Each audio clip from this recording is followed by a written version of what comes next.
मयि स्थितो मदङ्गेषु स्वतन्त्रो व्याप्तवान् स विष्णुश्चास्वतन्त्रं मां स्वेच्छया वर्तयत्यजः स्वात्मनस्तस्य पूजास्युः मनोवाक्कायवृत्तयः ममैताः इति कर्तारम् उद्देश्यं च हरिं स्म श्रीभागवतपादचिन्तामणिवास्मे गुरुवादिध्वान्तरवये वैष्णवे देवरेन्दवे श्रीराघवेन्द्रगुरवे नमोऽत्यन्तदयालवे सत्यादित्यकराप्रोत्साहं पञ्चाशत्वर्षपूजकान् सत्यप्रमोदतीर्थार्यान् नौम्यानुस्कारकान्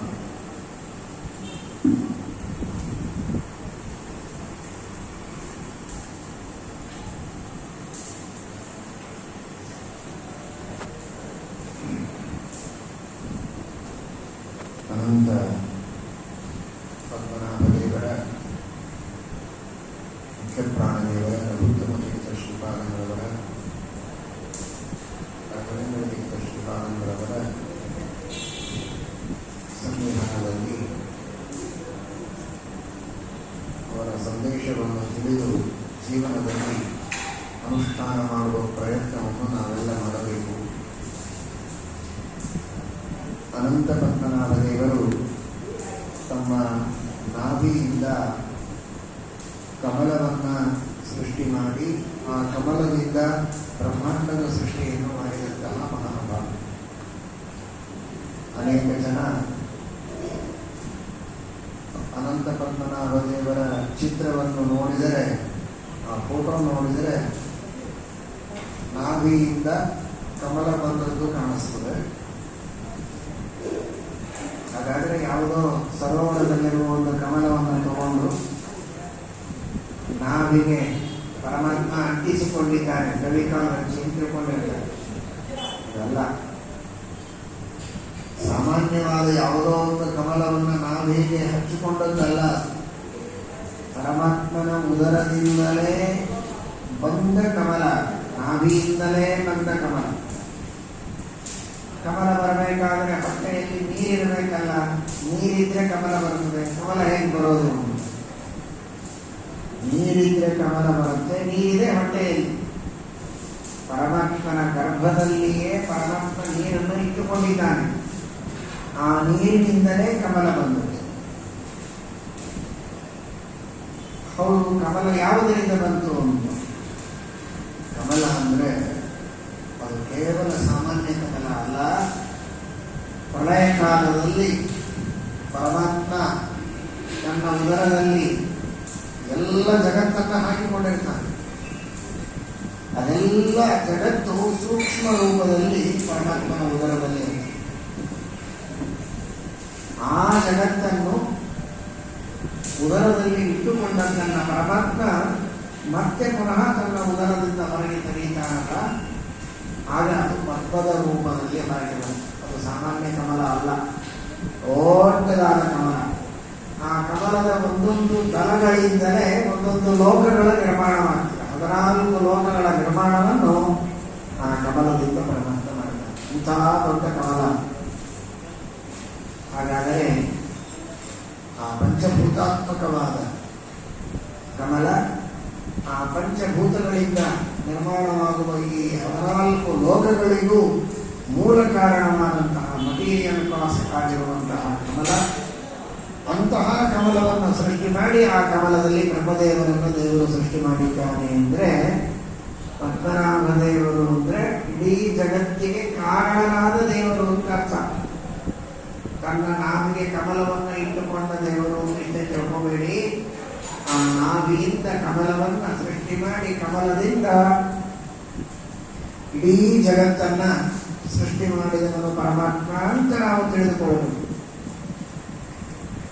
ಜಗತ್ತನ್ನು ಸೃಷ್ಟಿ ಮಾಡಿದವನು ದೇವರು ಅಂತ ತಿಳಿದುಕೊಂಡ್ರೆ ನಮಗೇನು ಲಾಭ ಅಂತ ಪ್ರಶ್ನೆ. ನಿಮಗೇನು ಲಾಭ ಅಂದ್ರೆ ನಿಮಗೇನು ಹಾನಿ ಆಗತ್ತಲ್ಲ, ಅದು ಆಗದೇ ಇರೋದೇ ದೊಡ್ಡ ಲಾಭ. ಏನು ಹಾನಿ ಆಗತ್ತೆ?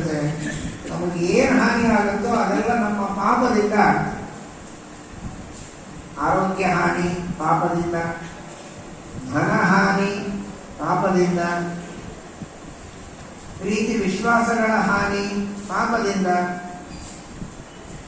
ಜೀವನದಲ್ಲಿ ಮನುಷ್ಯನಿಗೆ ಏನು ದುಃಖ ಹಾನಿಯಾಗತ್ತೆ ಎಲ್ಲ ಪಾಪದಿಂದ ಆಗುತ್ತೆ. ಪಾಪ ದೂರ ಹೋದರೆ ಹಾನಿಯಾಗೋದಿಲ್ಲ. ಇದೇ ದೊಡ್ಡ ಲಾಭ. ಅದಕ್ಕೂ ಇದಕ್ಕೂ ಏನು ಸಂಬಂಧ ಅಂದ್ರೆ, ದೇವರನ್ನು ಸೃಷ್ಟಿಕರ್ತ ಅಂತ ತಿಳಿದ್ರೆ ನಮ್ಮ ಪಾಪಗಳ ಪರಿಹಾರವಾಗುತ್ತೆ ಅಂತ ಶಾಸ್ತ್ರ ಹೇಳುತ್ತೆ. ನೀವೆಲ್ಲ ಸಂಧ್ಯಾವಂದನವನ್ನು ಮಾಡಬೇಕು.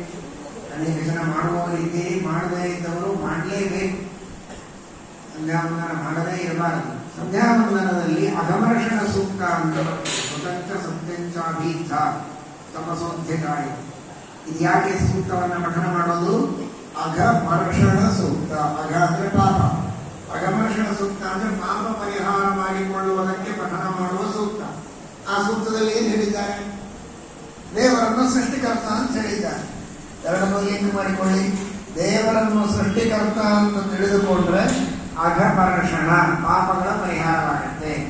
ಪದ್ಮನಾಭನ ರೂಪದಲ್ಲಿ ನಾವು ಚಿಂತನೆ ಮಾಡೋದೇನು? ನಾಭಿ ಕಮಲದಿಂದ ಇಡೀ ಜಗತ್ತಿನ ಸೃಷ್ಟಿಯನ್ನು ಮಾಡಿದ್ದಾನೆ. ನೋಡಿ, ಎರಡಿದೆ. ನಾಭಿ ಕಮಲ, ಕಮಲದೊಳಗೆ ಬ್ರಹ್ಮದೇವರು. ಆ ನಾಭಿ ಕಮಲ ಅದು ಮಟೀರಿಯಲ್ ಕಾಸ್ ಆಯಿತು ಈ ಬ್ರಹ್ಮಾಂಡಕ್ಕೆ.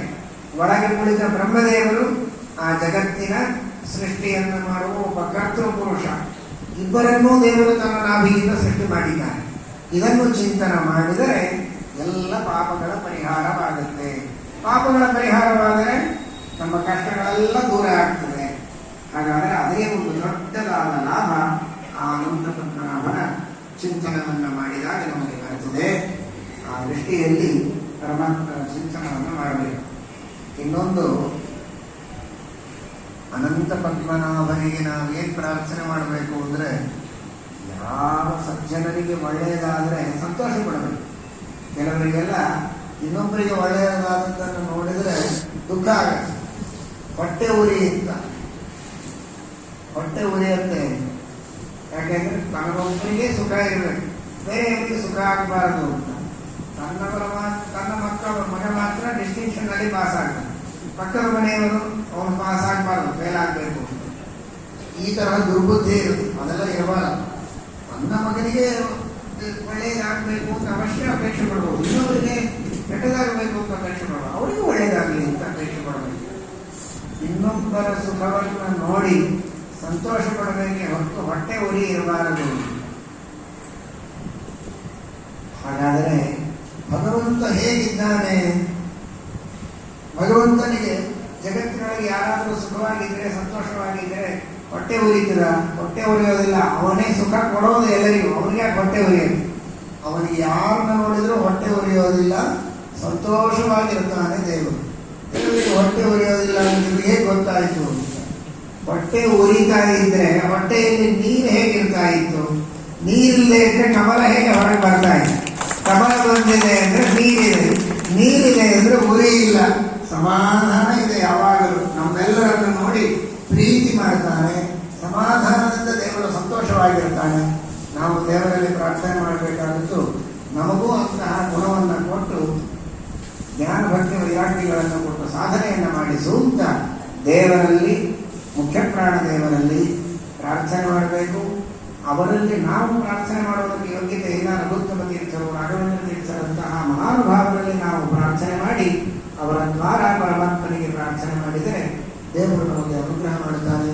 ಇವೆಲ್ಲ ಈ ಶಾಲಿಗ್ರಾಮದ ಸಮೀಪದಲ್ಲಿ ಈ ಭಾಗದಲ್ಲಿರುವ ಭಕ್ತರು ವಿಶೇಷವಾಗಿ ಆ ಪದ್ಮನಾಭ ದೇವರ, ಮುಖ್ಯ ಪ್ರಾಣ ದೇವರ, ರಘುತ್ತಮ ತೀರ್ಥರ, ರಾಘವೇಂದ್ರ ತೀರ್ಥರ ದರ್ಶನವನ್ನು ಮಾಡಿ ಅವರ ಅನುಗ್ರಹದಿಂದ ಜ್ಞಾನ ಭಕ್ತ ವೈರಾಗ್ಯಗಳನ್ನು ಪಡೆಯಬೇಕು. ಹರೇ ನಮಃ ಶ್ರೀಕೃಷ್ಣ.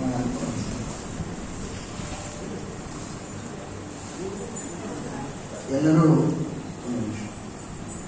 ರಘುತ್ತಮ ತೀರ್ಥ ಶ್ರೀಪಾದಂಗಳವರ ಆರಾಧನೆಯ ಸಂದರ್ಭದಲ್ಲಿ ಕೋಟಿ ರಘುತ್ತಮ ತೀರ್ಥ ಸ್ತೋತ್ರ ಪಾರಾಯಣದ ಸಂಕಲ್ಪವನ್ನು ಕಳೆದ ಆರಾಧನೆಯ ಸಂದರ್ಭದಲ್ಲಿ ಮಾಡಲಾಗಿತ್ತು. ಈ ಒಂದು ವರ್ಷ ಇಡೀ ಭಾರತ ದೇಶದಲ್ಲಿ ಭಕ್ತರು ರಘುತ್ತಮ ತೀರ್ಥರ ಸ್ತೋತ್ರವನ್ನು ಪಾರಾಯಣ ಮಾಡಿದ್ದಾರೆ. ಅದರ ಕೋಟಿ ಸಂಖ್ಯೆಯ ಪಾರಾಯಣದ ಸಮಾಪ್ತಿಯ ಕಾರ್ಯಕ್ರಮ ನಾಳೆ ರಘುತ್ತಮ ತೀರ್ಥ ಶ್ರೀಪಾದಂಗಳವರ ಆರಾಧನೆ, ಉತ್ತರಾರಾಧನೆ, ಪುಷ್ಯ ಶುದ್ಧ ತ್ರಯೋದಶಿ.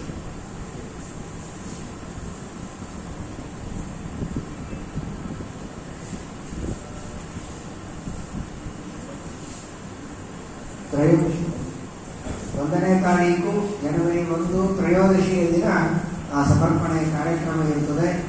ಅನುಕೂಲ ಇದ್ದವರೆಲ್ಲರೂ ಅವಶ್ಯವಾಗಿ ತಿರುಕೋಯಿಲೂರಿಗೆ ಬಂದು ರಘುತ್ತಮನ ದರ್ಶನ ಹಾಗೂ ಪಂಚಾಮೃತಾಭಿಷೇಕ ಮೂಲರಾಮದೇವರ ದರ್ಶನ ಎಲ್ಲವನ್ನ ನೋಡಿ ಆ ಪಾರಾಯಣವನ್ನು ಮಾಡಿ ಸಮರ್ಪಣೆ ಮಾಡಿ ತೀರ್ಥ ಪ್ರಸಾದವನ್ನು ಸ್ವೀಕಾರ ಮಾಡಿ ಅನುಗ್ರಹವನ್ನು ಪಡೆಯಬೇಕು. ಅನಿವಾರ್ಯ ಕಾರಣಗಳಿಂದ ಬರಲಿಕ್ಕೆ ಆಗದೇ ಇದ್ದರೂ ಕೂಡ ಆನ್ಲೈನಲ್ಲಿ ಪಾರಾಯಣದ ವ್ಯವಸ್ಥೆ ಇರ್ತದೆ.